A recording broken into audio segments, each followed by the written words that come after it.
Transfer of registry റൂൾസിൻ്റെ അകത്ത് പ്രത്യേകമായിട്ട് വില്ല് മൂലമുള്ള കാരണങ്ങൾക്ക് എങ്ങനെയാണ് പേരിൽ മാറ്റേണ്ടതെന്ന് പറഞ്ഞിട്ടില്ല. അതുകൊണ്ട് തന്നെ കൃത്യമായ ഒരു ഗൈഡ് ലൈൻ ഈ 2024 ബാബു എന്ന കേസിലെ വിധിക്ക് ശേഷം കേരള ഹൈക്കോടതി നൽകിയിട്ടുണ്ട്. അത് ഇപ്രകാരമാണ്. അതനുസരിച്ച് ആർക്കാണോ വിൽ പ്രകാരം ഒരു വസ്തു കിട്ടിയിരിക്കുക ആ വ്യക്തി ഒരു സത്യവാങ്മൂലം കൊടുക്കണം.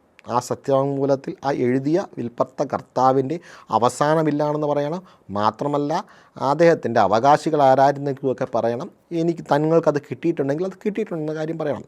അടുത്ത പറയുക, ആ മരിച്ച വ്യക്തിയുടെ ഫാമിലി മെമ്പർഷിപ്പ് സർട്ടിഫിക്കറ്റ് പറഞ്ഞു കഴിഞ്ഞാൽ ആരൊക്കെയാണ് അദ്ദേഹത്തിൻ്റെ അവകാശികളെന്ന് കാണിക്കുന്ന അല്ലെങ്കിൽ കുടുംബാംഗങ്ങളെന്ന് കാണിക്കുന്നതാണ് family membership certificate. Legal heir സർട്ടിഫിക്കറ്റിന് പകരമായിട്ട് നൽകുന്ന ഒന്നാണ്. പകരം എന്ന് പറയാൻ പറ്റില്ല എങ്കിൽ പോലും എളുപ്പത്തിൽ കിട്ടാവുന്ന ഒരു ഡോക്യുമെൻ്റ് എന്ന നിലയിൽ അത് കൊടുക്കുവാനായിട്ട് ബാധ്യതയുണ്ട്.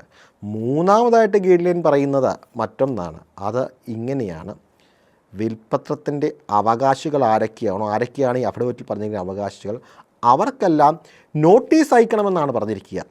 മുൻപ് പോക്കുവരവ് ചെയ്യുമ്പോൾ വിൽപ്പത്രം അനുസരിച്ച് പോക്ക് ചെയ്യുമ്പോൾ ഇങ്ങനെയൊരു നടപടിക്രമമില്ലായിരുന്നു. അങ്ങനെ നോട്ടീസ് അയക്കണമെന്നാണ് പറഞ്ഞിരിക്കുക. ആ നോട്ടീസ് അയച്ച് 30 ദിവസത്തിനുള്ളിൽ അവരാരും തർക്കം ഉന്നയിച്ചില്ല എന്നുണ്ടെങ്കിൽ, അല്ലെങ്കിൽ മറ്റാരെങ്കിലും ഈ വിൽപ്പത്രത്തെപ്പറ്റി തർക്കം ഉന്നയിച്ചില്ല എന്നുണ്ടെങ്കിൽ അത് പോക്കുവരവ് ചെയ്തു കൊടുക്കാം.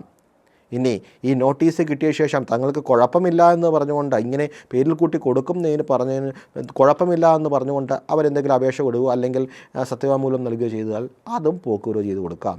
ഇനി ഈ അവകാശികൾ ഈ വിൽപ്പത്രം സാധുവായ ഒന്നല്ല, അവസാന വിൽപ്പത്രമല്ല, അല്ലെങ്കിൽ എന്തെങ്കിലും പ്രത്യേകമായ ഫ്രോഡ് ഉപയോഗിച്ചോ അല്ലെങ്കിൽ അതായത് പ്രത്യേകമായിട്ട് പ്രലോഭിപ്പിച്ചോ അല്ലെങ്കിൽ തെറ്റിദ്ധരിപ്പിച്ചോ ഒക്കെ എഴുതിയ ഒരു വിൽപ്പത്രമാണ് എന്ന് പറഞ്ഞുകൊണ്ട് ചലഞ്ച് ചെയ്തു വന്നു കഴിഞ്ഞാൽ സിവിൽ കോടതികൾ വഴി ഇത് പ്രൂവ് ചെയ്യണം എന്നാണ് പറഞ്ഞിരിക്കുക.